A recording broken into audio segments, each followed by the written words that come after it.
वा को वो तू फूल और तोहे फूल के फूल हैं उसको है त्रिशूल।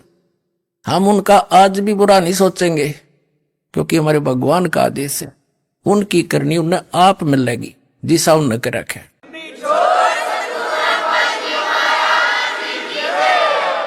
और भगवान के चरणों में आ जाएंगे तो उनका कल्याण उनका भी हो जाएगा क्योंकि वो सब उसी के बच्चे हैं। इतनी सी बात।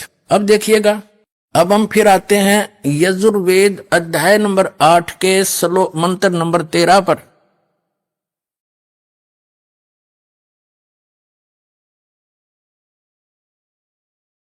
ये 8वां अध्याय है और ये 13 नंबर मंत्र यहां से स्टार्ट होता है। ये 13वां मंत्र है।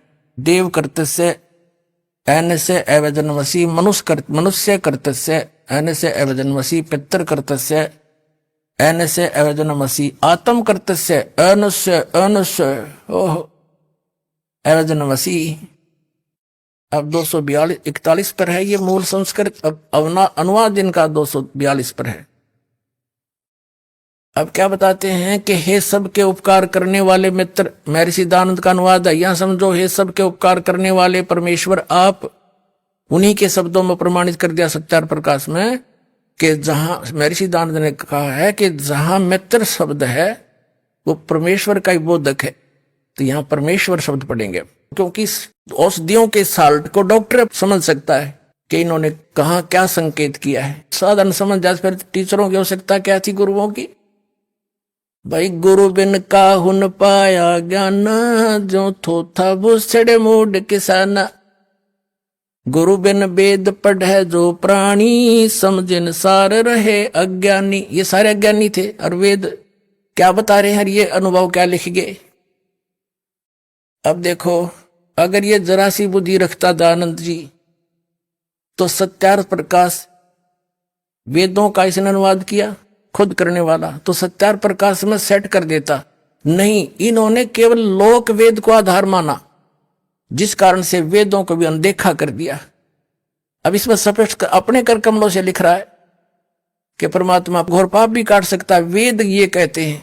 और ये सभी ऋषि नकली आपके समझ कर दिया कि प्रारब्ध तब भोगना ही पड़ेगा। और पाप क्या क्यों? प्रारब्ध के तो पाप होते जो दुखदायी होते हैं, जो संचित उधर रखे उनकी तो बाद में लेखा होगा, देखी जाएगी जब होगा।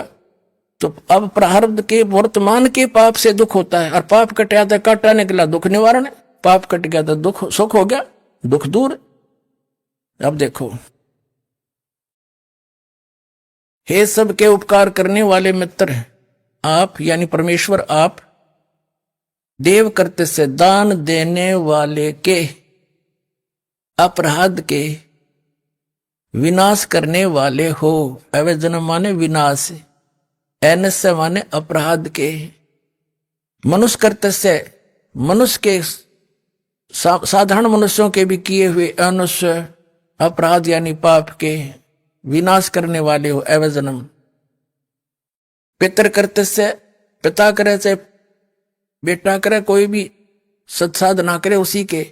ऐनस्य माने ये पाप ही लिखना था, अपराध के अच्छी प्रकार दूर करने वाले हो, नाश करने वाले हो। आत्म करते से अपने किए हुए, ऐनस्य माने पाप के, अवजन माने नाश करने वाले हो, दूर करने वाले को हो चाहे विनाश करने वाले को, इसी की भाषा में वही शब्द है अवजनम।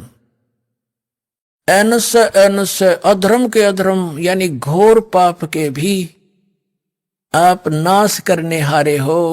ओए होए, जानता हुआ मैं जो कुछ भी अधर्म आचरण किया करता हूं या करूं, अनजान पढ़ने में भी जो कुछ भी किया करता हूं वह करूं, उस सब ऐनस्य माने पाप के, ये दुष्टाचरण हटा दिया।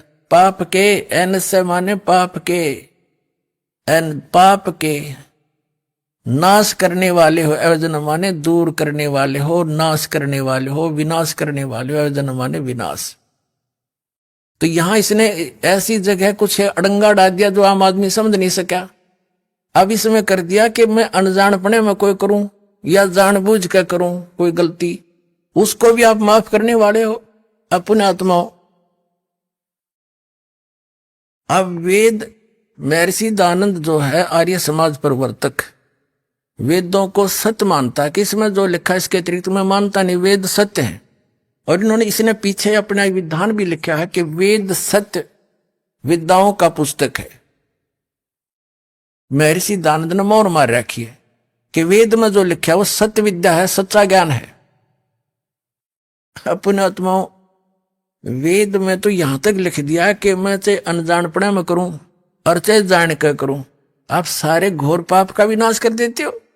तो खाके इनका ज्ञान है, क्या पढ़े न वेदों को। तो पुण्यात्माओं, दास के साथ इसलिए संघर्ष हो रहा है कि ये दास एकला सच्ची बोला है, अरे झूठ बोलनिया का उड़ नहीं, बिना गिनती के झूठ बोले, जनता ही निपाधारित हो रही है। लेकिन परमात्मा का आशीर्वाद है इस दास के साथ, और आपके ऊपर भी न्यारा आशीर्वाद है कि आपका जन्म इस समय है और आपको ये मूल वस्तु मिलेगी, कल्याण होगा।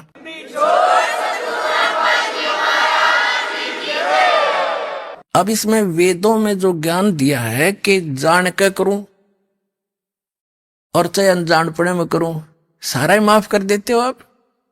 जान के कौन से होते हैं?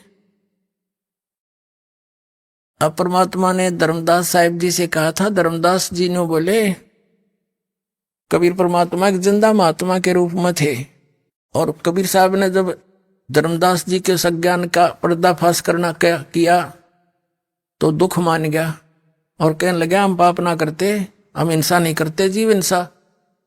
क्योंकि धर्मदास जी ने कबीर परमेश्वर को सोचा था ये मुसलमान है और हमारे देवताओं का जो है विरोध कर रहा है जानबूझ के, लेकिन परमात्मा साची कहे थे।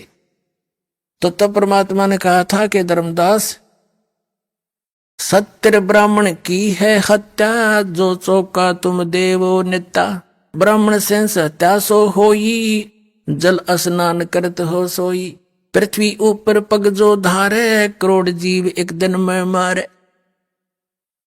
पता फिर इतने पाप तो डेली करने लग रहा का जीव हिंसा नहीं करता, जैसे लिपा पोती करते हो, पोचे लगाते हो, इनमें न जाने कितने जीव मरे।